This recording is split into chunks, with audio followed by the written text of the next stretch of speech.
না। কি হয়েছে মা? এই যে এসে গেছে লাট সাহেবের বেটি, বাপের জন্য হাজারটা পথ রান্না করো আর মেয়ে এই খাবো না ওই খাবো না সেই খাবো না জ্বলিয়ে মারলো আমাকে।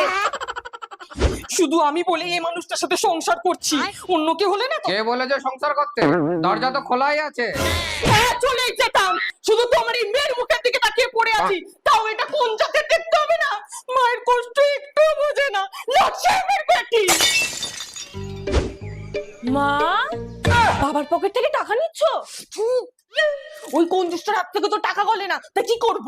ঠিক আছে, তাহলে আমার বিউটি প্রোডাক্টের জন্য কিছু টাকা দাও। না না না, তোর বিউটি প্রোডাক্ট মানে তো 4-5 হাজার টাকা। আরে না, মাত্র 300-400 টাকায় হয়ে যাবে। হ্যাঁ, কি প্রোডাক্ট? এই দেখো, নামডগের 2% কজিক অ্যাসিড নাইট ক্রিম। এটার মধ্যে কজিক অ্যাসিড, নিয়াসিনামাইড আর আলফা আরবুটিন আছে। আর এটা কিন্তু অনেক ডার্মাটোলজিস্টই রেকমেন্ড করছে। তাই রাতে মুখে মেখে ঘুমিয়ে পড়ো, সকালে একটা ম্যাজিক